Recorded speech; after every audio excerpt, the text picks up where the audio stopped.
হাল জামানায় পাশ্চাত্যের বস্তুবাদী ধর্মহীন সভ্যতা আর নীতিমালাসমূহ সমগ্র পৃথিবীতে শিকড় গেড়ে বসেছে। মুসলমানদের বিভ্রান্তির বেড়াজালে আবদ্ধ করতে হেন কোনো প্রচেষ্টা নেই যা ইসলাম বিদ্বেষী ষড়যন্ত্রকারীরা করছে না। বিশ্বব্যাপী ধর্মহীন নগ্ন সভ্যতাকে প্রতিষ্ঠা করার জন্য পশ্চিমারা ব্যবহার করছে মুসলিম নামধারী কিছু কুলাঙ্গার বুদ্ধিজীবী, মুক্তমনা, ব্লগার, শিল্পী, চিত্রকর, অভিনেতা, অভিনেত্রী, বিকৃত মানসিকতার কবি, সাহিত্যিক, নোংরা চরিত্রের নীতিহীন রাজনীতিবিদ, গান, বাজনা, নাটক, উলঙ্গ সিনেমা, পত্রপত্রিকা, ম্যাগাজিন, বিভিন্ন TV channel, internet, Facebook, YouTube, টুইটারের মতো ধ্বংসাত্মক অস্ত্র। আর এসবের চতুর্মুখী আক্রমণে আমাদের তরুণ ও যুব সমাজ কেমন যেন খড়কুটোর মতো ভেসে যাচ্ছে। একমাত্র সচেতন ও ইমানি চেতনায় উদ্ভাসিত মানুষেরাই এই অপসংস্কৃতির আগ্রাসন থেকে নিজেকে রক্ষা করতে পারছে। অপরদিকে স্মার্টফোন কালচার দ্বারা প্রভাবিত তথাকথিত যুবক যুবতীরা বিজাতীয়দের স্রোতে নিজেকে ভাসিয়ে দিয়েই যেন তৃপ্তির ঢেকুর গিলছে। তারা যেন আধুনিকতার নামে পশ্চিমা উলঙ্গ সভ্যতার সাথে নিজেদের বোধ বিশ্বাসকে একাকার করে দিন দিন মেরুদণ্ডহীন প্রাণীতে পরিণত হচ্ছে। আসলে আমরা এক অনিশ্চিত যাত্রায় সামিল হয়ে কাণ্ডারিবিহীন নৌকার মতো স্রোতে ঘুরপাক খাচ্ছি অবিরত, কিন্তু একটু স্থির হয়ে আড়ালে দাঁড়িয়ে নিজের ব্যাপারেও সঠিক সিদ্ধান্ত নিতে রাজি নই। প্রযুক্তির আশীর্বাদে আমরা আজ একটা গ্লোবাল ভিলেজ বা বিশ্বপল্লীর মাঝে বসবাস করছি। এখন চাইলেই মুহূর্তের মধ্যে বিশ্বের যে কোনো প্রান্তের খোঁজ খবর পাওয়া যাচ্ছে। সংকীর্ণ আত্মকেন্দ্রিক চিন্তাভাবনা বদলে কিছুটা হলেও উদারতাবাদের প্রসার ঘটেছে। তবে এই ভালোর বিপরীতে সে নিয়েও যাচ্ছে অনেক কিছু। সম্প্রতি বিশ্বের যুব সমাজের কাছে প্রিয় জিনিস হচ্ছে ইন্টারনেট। অনেকের কাছে ইন্টারনেট মানেই ফেসবুক, আর ফেসবুক মানেই ভুয়া পরিচয়, মিথ্যার ছড়াছড়ি, অহেতুক চ্যাটিং, গল্পগুজব আর দুষ্টামি ছাড়া মনে হয় কিছুই না। তারা অনেকে আবার সেখান থেকে শয়তানি বুদ্ধি ধার করছে। আমি মনে করি সচেতন মানুষেরা একদিন দাবি তুলবে যে ফেসবুককে না বলুন। আজকে যেমন সকলে বলছে মাদককে না বলুন, জঙ্গিবাদকে না বলুন, দুর্নীতিকে না বলুন, কারণ ফেসবুক আর মাদকে একই ঝুঁকি বলে জানিয়েছেন যুক্তরাষ্ট্রের মিশিগান বিশ্ববিদ্যালয়ের নেতৃত্বে যুক্তরাষ্ট্র, কানাডা ও অস্ট্রেলিয়ার একদল গবেষক। গবেষকদের দীর্ঘ গবেষণার পর প্রদত্ত সিদ্ধান্ত হচ্ছে সামাজিক গণমাধ্যমে অতিমাত্রায় বিচরণ মাদকের চেয়ে ভয়ঙ্কর আর ধ্বংসাত্মক। এদিকে আধুনিক স্যাটেলাইটের মাধ্যমে টিভি পর্দায় ভেসে ওঠে পশ্চিমা নগ্ন সভ্যতা এবং বন্যার পানির মতো ভেসে আসা ভারতের হিন্দুত্ববাদী কালচার। এগুলোকে আমাদের দেশের লোকেরা ক্ষুধার্তের মতো গিলতে শুরু করেছে, সেগুলোকে আবার সর্বক্ষেত্রে প্র্যাকটিসও করছে। ফলে ইফটিজিং, ধর্ষণ, সন্ত্রাস, রাহাজানি, মিথ্যা, অসততা, নীতিহীনতা, কুসংস্কার, অশ্লীলতা, বেহায়াপনা, নগ্নতা আর পাশবিকতা, নিষ্ঠুরতা, হত্যা ইত্যাদি সমাজ ও রাষ্ট্রে দিন দিন বেড়েই চলছে, যা আসলে আদিম অসভ্য বর্বর যুগকেও হার মানায়। আমার মনে হয় আমরা পাশ্চাত্যের জ্ঞান, বিজ্ঞান আর প্রযুক্তিকে গ্রহণ করার সাথে যদি পাশ্চাত্যের উলঙ্গ সভ্যতাকে গ্রহণ করি, পাশ্চাত্যের নগ্ন সভ্যতাকে গ্রহণ করি, পাশ্চাত্যের তথাকথিত আধুনিকতাকে গ্রহণ করি, পাশ্চাত্যের বস্তাপচা মতামতকে গ্রহণ করি, তাহলে সেটা আমাদের জীবনে এমন ভয়ঙ্কর অধঃপতন ডেকে আনবে যার ফলে আমরা আর আমাদের সমাজ ব্যবস্থাকে নিয়ন্ত্রণ করতে পারবো না। কেননা পাশ্চাত্য সভ্যতায় বিবাহ ছাড়াই যৌন সম্পর্ক সম্পূর্ণ বৈধ বলে সর্বসম্মতভাবে স্বীকৃত। একই লিঙ্গের দুজনের মধ্যে যৌন সম্পর্ক পর্যন্ত গণতান্ত্রিক পদ্ধতিতে বৈধ বলে স্বীকৃত আছে। অথচ কুকুর, বিড়াল বা অন্য কোনো পশুর মধ্যে সমকামিতা কখনো দেখা যায় না। পাশ্চাত্যে নারী পুরুষের অবৈধ মেলামেশা আর যৌন সম্পর্ক আইন সিদ্ধ থাকায় একজন নারী একাধিক পুরুষের সাথে যৌন সম্পর্ক গড়ে তোলে। ফলে সন্তানের পিতা কে তা নিশ্চিত নয় বলেই তাদের পাসপোর্টে শুধু মায়ের নামই লেখা থাকে, পিতার নাম থাকে না, কারণ মাই শুধু নিশ্চিত জানে যে তার সন্তানের প্রকৃত পিতা কে। ডক্টর আলী থানভী রহমতুল্লাহ আলাই তার ও মাই ডটার গ্রন্থে ফেডারেল সরকারের জরিপের বরাতে বলেন, যুক্তরাষ্ট্রে শুধু 1979 সালে 5,97,000 অবৈধ সন্তানের জন্ম হয়। 1970 সালের তুলনায় এ সংখ্যা 50 ভাগ বেড়েছে। 1993 সালে তা 80 ভাগে গিয়ে দাঁড়ায়। ওই জরিপে আরও বলা হয়েছে যে যৌনাচার আর মাদকদ্রব্য সেবন এবং অ্যালকোহলের প্রচুর ব্যবহারজনিত কারণে প্রায় 2 কোটির অধিক আমেরিকান পুরুষত্বহীনতায় আক্রান্ত। তাবৎ দুনিয়ার মানুষ জানে যে যুক্তরাষ্ট্র আজ সভ্য দেশের তালিকায় শীর্ষস্থান দখল করে আছে। কিন্তু এই সভ্য দেশে 10 মিনিট বিদ্যুৎ না থাকলে লক্ষ লক্ষ নারী ধর্ষিত হয়। তাদের নারী সৈন্যদের শতকরা 90% তাদেরই পুরুষ সৈন্যদের দ্বারা নিয়মিত ধর্ষিত হয়। খোদ জাতিসংঘের নারী কর্মকর্তারা তাদের সহকর্মী পুরুষ কর্মকর্তাদের দ্বারা নিয়মিত ধর্ষিত হয় বলে পত্রিকান্তরে প্রকাশিত হয়েছে। সর্বোপরি তাদের স্লোগান হলো ইট, ড্রিঙ্ক অ্যান্ড বি মেরি, অর্থাৎ খাও দাও আর ফুর্তি করে বেড়াও। তাদের চিন্তা, বিশ্বাস, ধ্যান ধারণা, মন মস্তিষ্ক, মানসিকতা, মননশীলতা, দৃষ্টিভঙ্গি, আচার আচরণ ও সামাজিকতা সবকিছুই বস্তুবাদী দর্শনের ভিত্তিতেই গড়ে ওঠা। তারা বলে থাকে ধর্ম যে পরকালের কথা বলে তা ইন্দ্রিয় গ্রাহ্য নয়, অতএব পরকাল বলতে আসলে কিছুই নেই। সুতরাং মস্তিষ্ককে এরকম কাল্পনিক চিন্তায় ব্যয় না করে জীবনকে ভোগ করো। তারা আরও বলেন, এই বেলা ভাই মদ পান করে নাও, কাল নিশীতের ভরসা কই, চাঁদনি জাগিবে যুগ যুগ ধরে, আমরা তো আর রব না সই, নগদ যা পাও হাত পেতে নাও, বাকির খাতায় শূন্য থাক, দূরের বাদ্য কিলাপ শুনে মাঝখানে যে বেজায় ফাঁক। এই হলো তথাকথিত সভ্য দেশের সংক্ষিপ্ত রোজনামচা। উপর্যুক্ত পাশ্চাত্যের অসভ্য কালচারকে বাংলার জমিনের প্রতিষ্ঠা করার জন্য চেষ্টা চালাচ্ছে বিদেশি আবু জাহেলগণের মাসেহারাপ্রাপ্ত হাতের পুতুল তসলিমা নাসরিনরা। কোনো ইমানি চেতনা সম্পন্ন মানুষ পাশ্চাত্যের এই অসভ্য কালচারকে অনুশীলন করতে পারে না, কিন্তু মুসলিম জাতি তাদের নেতৃত্বের পতাকা বহন করে চলছে এবং তাদের প্রশংসায় মুখে খই ফোটাচ্ছে। এ দ্বারা কি বোঝা যায় না যে জাতির বিবেক মরে গেছে, চিন্তাশক্তি নিষ্ক্রিয় হয়ে গেছে, চেতনা বোধ থেকে মাহরুম হয়ে গেছে? আমার মনে হয় সব ক্ষেত্রে আমরা যদি পাশ্চাত্যের অন্ধ অনুসরণ করা থেকে বিরত না হই, তাহলে এজন্য খাল কেটে কুমির ডেকে আনা হবে। মানব জীবনের লক্ষ্য কি? লোভ, যৌন কাতরতা, উন্মাদনা, মাদকদ্রব্য, বিবেক বিবেচনা জলাঞ্জলি দেওয়া, ভবিষ্যৎ আমোদ ফুর্তিতে ডুবে থাকা? না, তা কখনোই হতে পারে না। কারণ মানব জীবন বড়ই সংক্ষিপ্ত, যে কোনো সময় যে কারো মৃত্যুর ঘণ্টা বেজে উঠতে পারে। তাই আমাদের সংক্ষিপ্ত জীবনটাকে কোরআন ও সুন্নাহর আলোকে সাজাতে হবে। নেকামলের ব্যাপারে একে অন্যের সাথে প্রতিযোগিতা করতে হবে, যেভাবে প্রতিযোগিতা করেছিল ইসলামের সোনালী যুগের মানুষেরা। কিন্তু মানুষ এখন প্রতিযোগিতা করছে অন্যকে কিভাবে টপকানো যায়। ব্যবসা, বিনোদন, শিল্প, সাহিত্য সবকিছুই চলছে প্রতিযোগিতা করে। তথাকথিত তরুণীরা সভ্যতার নীল রঙে নিজেকে রাঙিয়ে অন্যের সামনে কে কতটা বেশি লজ্জাশরমের মাথা খেয়ে অশ্লীল ও অর্থনগ্ন পোশাক পরে নিজেকে উপস্থাপন করতে পারে, সে প্রতিযোগিতাই যেন চলছে। কে কত বেশি নিজের যৌবনতাকে পণ্যের পসরা হিসেবে ফুটিয়ে তুলে সুন্দরী প্রতিযোগিতায় নামতে পারে। এমনকি ধর্ষণের মতো বিবেক গর্জিত অসভ্যতাও এখন প্রতিযোগিতার কাতারে চলে এসেছে। বলতে গেলে প্রতিযোগিতার কালকুট বিষ আমাদের ভেতর ঢুকে গেছে। ল্যাপটপে যেমন ভাইরাস ঢুকে পুরো যন্ত্রটাকে অচল করে দেয়, তেমনি মানুষের মনের ভিতরেও নষ্ট প্রতিযোগিতার ভাইরাস ঢুকে ইমানি চেতনা আজ ভোতা হয়ে গেছে। জনৈক কবি বলেছিলেন, আজকাল অধপতনের দিকে সুপারসনিক গতি মানুষের, সঙ্গত সীমানা ছেড়ে অদ্ভুত নগরে যেন হিজরতের প্রতিযোগিতা।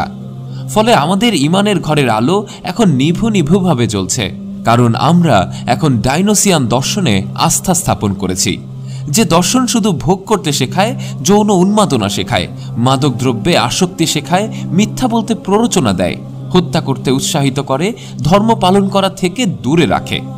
সেই কালো দর্শনে যেন পুরো জাতি আজ আসক্ত। আর এটাই ইসলাম বিদ্বেষীরা চায়, যে মানুষ যাতে ইসলামের আদর্শের কাছে আসতে না পারে।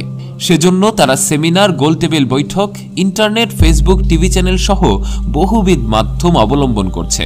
মুদ্রা কথা হলো, গোটা মস্তিষ্ক জুড়ে তাদের চিন্তা চেতনা যেভাবেই হোক ইসলামের সোনালী ইতিহাসের সর্বোত্তম আদর্শের সাথে বর্তমান মুসলমানগণ যাতে সম্পর্ক গড়ে তুলতে না পারে, এজন্য ইসলামী সংস্কৃতির উপর একের পর এক তাদের নাপাক মুখের মরণ কামড় বসাচ্ছে।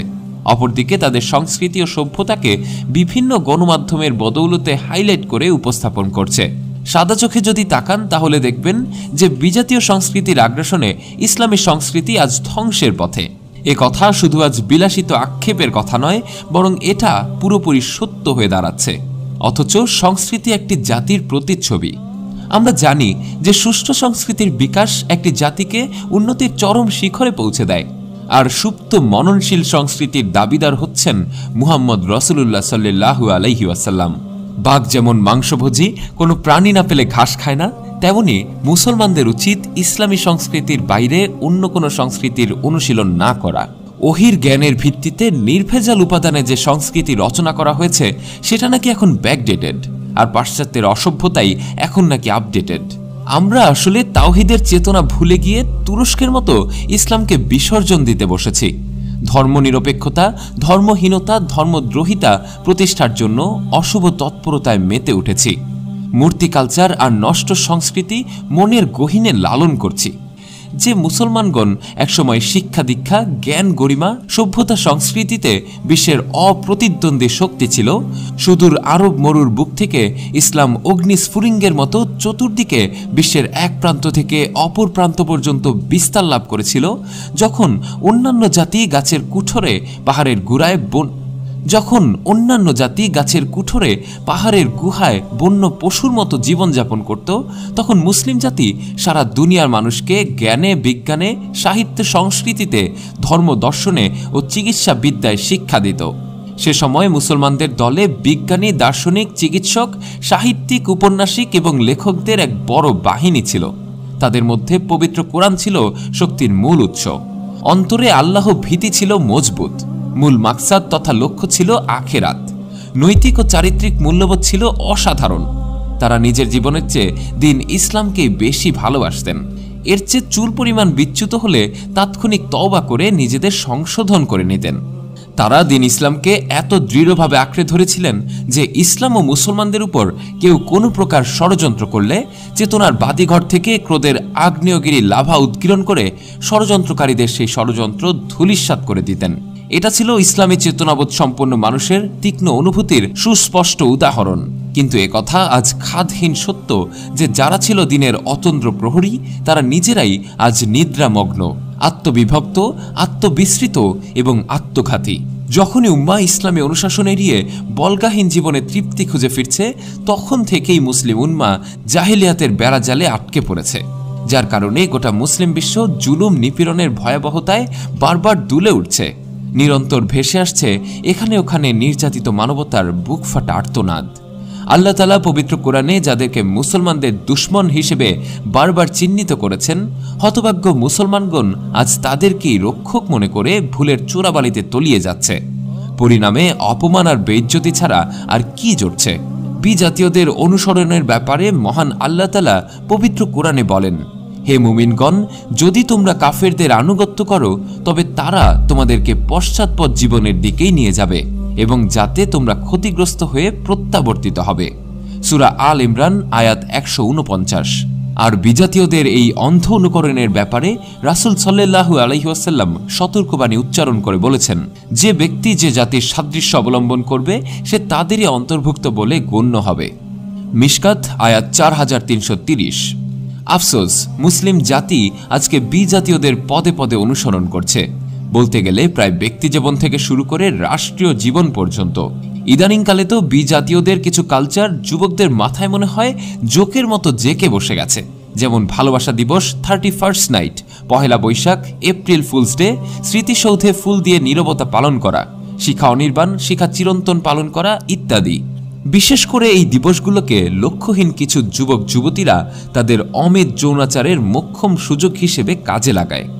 নেচে গেয়ে ফুর্তি করে এমন পর্যায়ে চলে যায় যা মনুষ্যত্বের সীমানা পেরিয়ে জন্তু জানোয়ারকেও হার মানায়। এই দিবসগুলোতে কিছু নারী প্রগতির নামে বেহায়াপনায় আনন্দ পায়। অতঃপর পুরুষ যখন তাকে টিজ করে, ধর্ষণ করে, তখন চারদিক থেকে প্রতিবাদের কণ্ঠ ভেসে আসে। অথচ আসল কারণ তো সে নিজেই। কেননা সে আল্লাহ প্রদত্ত সর্বই পর্দার বিধান লঙ্ঘন করে বিজাতীয়দের অনুকরণে লজ্জাহীন পোশাক পরেছে।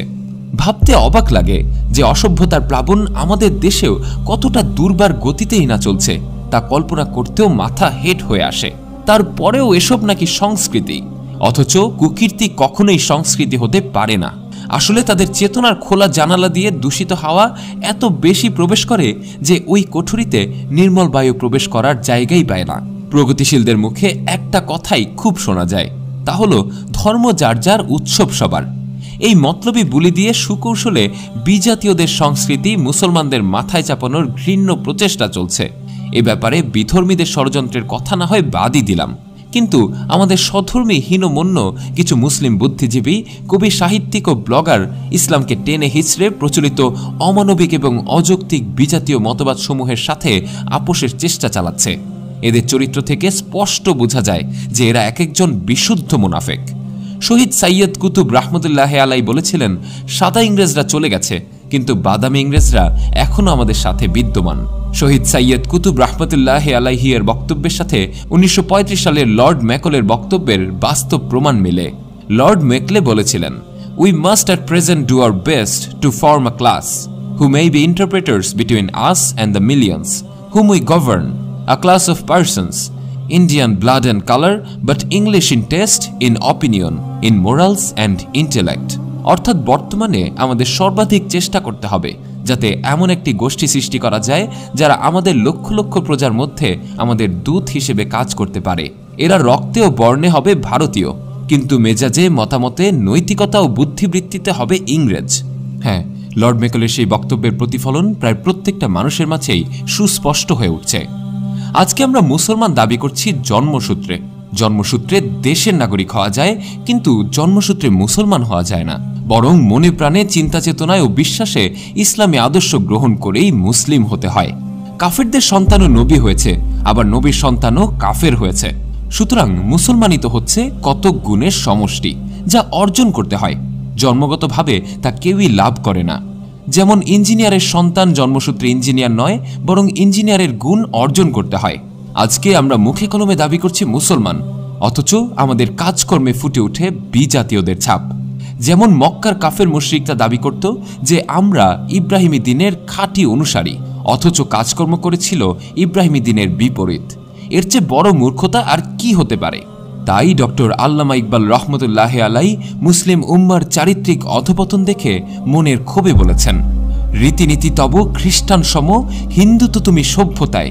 এই কি হে সেই মুসলিম যার ইহুদিরাও দেখে লজ্জা পায়? মুখে বলো তুমি মির্জা সাইয়দ, মহাতেজস্বী আফগান বীর পাঠান, সবকিছু তব হওয়া সম্ভব নহে, শুধু তুমি মুসলমান।